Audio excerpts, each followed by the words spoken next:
অবস্থান সম্বন্ধে নিশ্চিত আমরা হতে পারিনি। আমরা দিল্লিতেও খোঁজ করেছি, আমিরাতেও খোঁজ করেছি, কনফার্মেশন অফিসিয়ালি কেউ দিতে পারেনি। তবে আমরাও, আপনারা যেমন দেখেছেন, আমরাও দেখেছি যে উনি আজমানে সম্ভবত গেছেন, কিন্তু এটা রিকনফার্ম করার চেষ্টা করে আমরা সফল হই। বাংলাদেশের মিশন ট্রাভেল পাস ইস্যু করতে পারে শুধুমাত্র দেশে ফেরার জন্য, অন্য কোনো দেশে যাওয়ার জন্য না। সেটার জন্য পাসপোর্ট লাগে, পাসপোর্ট তো ন্যাচারালি ইস্যু করা হবে না। তারা যদি দেশে ফিরতে চান তাদেরকে অবশ্যই ট্রাভেল পাস ইস্যু করা যেতে পারে থিওরিটিক্যালি, এবং তারা দেশে ফিরে আসতে পারে। ট্রাভেল পাস শুধুমাত্র one way travel to Bangladesh. আপনাদের কাছে সুনির্দিষ্ট কোনো তালিকা আছে 5 আগস্টের পরে বাংলাদেশের রাজনীতি? আমার কাছে অন্তত সুনির্দিষ্ট কোনো তালিকা নেই। আমরা যেটুকু পত্রপত্রিকা দেখেছি, সেটা যদি প্রয়োজন মনে করা হয় যে এই তালিকা দরকার আমাদের, তাহলে চাওয়া যেতে পারে।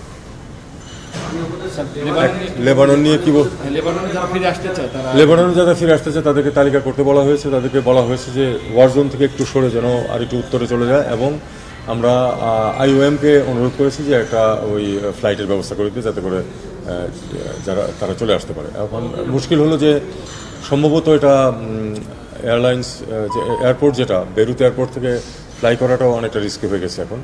কাজেই আমরা সেটার জন্য বিকল্প পথে কোথাও চলে যেতে পারি না, সেই চেষ্টা করছি। সাম্প্রতিক সময়ে যে প্রধান উপদেষ্টা আমেরিকা গেলেন, এবং আমরা বিভিন্ন সোশ্যাল মিডিয়াতে আমরা কিন্তু দেখছি যে আমেরিকার একটা চাপে ভারত হচ্ছে প্রধানমন্ত্রীকে, সাবেক প্রধানমন্ত্রীকে তাকে হচ্ছে মানে চলে যেতে। এটা আমি বলতে পারবো না, আমেরিকাকে জিজ্ঞেস করেন তারা চাপ দিয়েছে কিনা।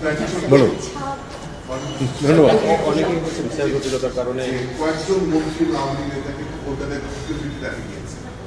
এটা আমি যেটুকু পত্রপত্রিকাতে আপনারা দেখেছেন, আমিও সেটুকুই দেখেছি, এর চেয়ে বেশি কিছু আমি জানি না।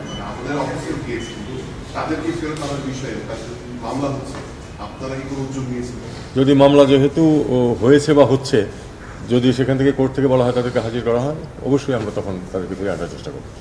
ভিসা দেয়া বা না দেয়া কিন্তু একটা দেশের সার্বভৌম অধিকার। এটাতে আমরা বলতে পারবো না যে কেন ভিসা দেওয়া নাই বা দিয়েছে কেন, এটা জিজ্ঞেস করা যাবে না।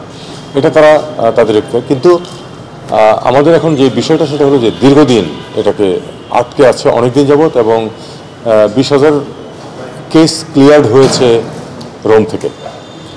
সেই ভিসাগুলো দেওয়ার অগ্রগতি খুবই কম। ছোটোখাটো কিছু অনিয়মের বিষয়েও তাদের কমপ্লেন আছে, সেগুলো আমরা শুনেছি, সেটা নিয়ে আর এখন কিছু নাই বললাম। তো আমি তাদেরকে যেটুকু বলেছি সেটা হলো, আমাদের ইটালির রাষ্ট্রদূত যেখানে আছেন তার সাথে আমার কথা হয়েছে যে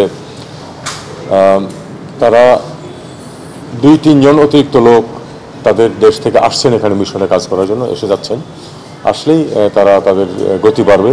এবং দ্বিতীয় যে বিষয়টা, সেটা হলো যে তারা যে ভিসা কেসগুলো ক্লিয়ার হয়েছে সেটা প্রতিজ্ঞা করেছেন যে তারা এই ডিসেম্বরের মধ্যে এটাকে সবগুলি ভিসা দিয়ে দেবেন। তবে ডিসেম্বরের মধ্যে তো একদিনে তো সবগুলি ভিসা দেবেন না, কাজে এখন থেকেই শুরু করতে হবে, এবং শুরু করেছেন তারা। গতি এখনও কম, আমরা চেষ্টা করব যে এই গতিটা যাতে বাড়ে, যাতে করে আসলেই 20,000 ভিসার বা তার কাছাকাছি অন্তত যেন এই বছরের শেষ নাগাদ ইস্যু হয়ে যায়। বাকিগুলো একটু সময় লাগবে। এটা আবার যারা ভিসা প্রার্থী যারা, তারাও সেটা জানেন এবং তারা সেটা মেনেও নিয়েছেন, কিন্তু তারা বলছেন যে অগ্রগতি হলে আমরা আশা করতাম যে পরবর্তী 3 মাস 6 মাসে আমাদের এটা শেষ হবে।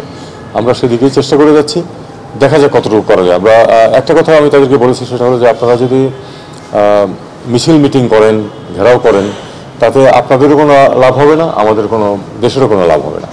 কারণ যদি তারা ভয় পায় তাহলে বরং আরও লোকজন হয়তো চলে যাবে, সেক্ষেত্রে দেখা যাবে যে আপনাদের ভিসা ইস্যু হচ্ছেই না। তারাও এগ্রি করেছেন যে আসলে তাদেরকে এটা অ্যাভয়েড করার চেষ্টা করতে হবে। এখানে কোনো পরিস্থিতি একটা উদ্ভব করলে কোনো লাভ নেই, জোর করে তো আমরা ভিসা আদায় করতে পারবো না। বরং বেশি চাপ দিলে, আমরা চাপ দিচ্ছি যথেষ্টই, কিন্তু যদি ফিজিক্যালি ঘেরাও করা হয় বা এরকম, তাহলে বরং একটা আশঙ্কা থেকে যায় যে তারা আমাদের যেই প্রোগ্রামের অধীনে ভিসাগুলো ইস্যু হচ্ছে, যে লিগালি তাদেরকে নেওয়ার যে একটা প্রভিশন সৃষ্টি হয়েছে, সেটা কিন্তু ইচ্ছা করলে আমাদের দেশকে বাদ দিয়ে দিতে পারে। তারা যদি থ্রেটেন্ড ফিল করে তাহলে সেটা বাদ দিয়ে দিতে পারে। এই আশঙ্কাটার কথা আমি তাদেরকে জানিয়েছি, এবং তারাও সেটা অ্যাপ্রিসিয়েট করেছেন। আমি আশা করি যে শান্তিপূর্ণভাবে এটা সমাধান হবে।